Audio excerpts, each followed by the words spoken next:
ఎవరిది కరెక్ట్ అనేది ఏం లేదు.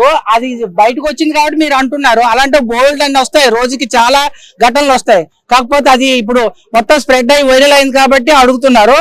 అందులో ఆ అమ్మాయి వైరల్ అవడం కోసం ఆమె అట్లా చేసింది. కాకపోతే ఒక నిండు ప్రాణం అయితే బలైపోయింది. మహిళా కమిషన్ లాగే పురుష కమిషన్ కూడా ఉంటే మాకు పురుషులకు అయితే న్యాయం జరుగుతుంది అన్నమాట. అంటే ఆ అమ్మాయి దగ్గర వీడియో ఉన్నప్పుడు అతను అక్కడే అడగొచ్చు కదా, కావాలని వైరల్ అవ్వడానికి ఏమైనా ప్రయత్నం చేసిందంటారా? ఆ అమ్మాయి ఆ వీడియో మీరు క్లియర్ గా చూసినట్టు, మీరు ఒక వీడియో చూసుంటారు, నేను ఒక 10 వీడియోలు కూడా చూసాను ఆ అమ్మాయివి. అందులో అమ్మాయి ఎక్కువ అమ్మాయి ఆయన దగ్గరికి వెళ్తున్నట్టు అనిపిస్తుంది. కాకపోతే బస్సు కుదుపుల వల్ల చెయ్యి తగిలితే తగలొచ్చు, కానీ ఆయన అయితే కావాలని అయితే అట్లా చేయట్లేదు. సో ఇది కింద కొంచెం చాలా మంది సోషల్ మీడియాలో ఏమంటే ఏది నీతి ఏది న్యాయమో తెలియకుండా కింద కామెంట్లు పెడతా ఉంటారు కదా ఉస్తాదులు.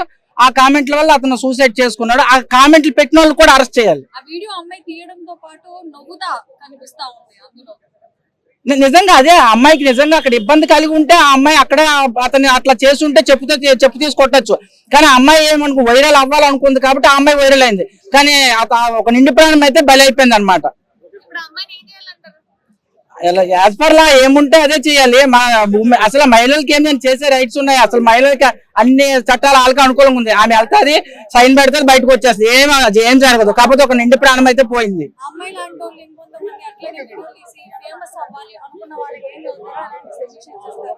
ఈ వీడియో అయినా ఇప్పుడు నేను కనువిప్పు కావాలి చాలా మంది సోషల్ మీడియా వ్యక్తులకి. అంతా ఒక నిండు ప్రాణం పోయింది కాబట్టి కేరళలో జరిగిన విషయం ఇక్కడ వరకు వచ్చిందంటే ఇక్కడ కూడా చాలా జరిగి ఉంటాయి. కాకపోతే అవి మీడియా వరకు రాలేదు అంతే.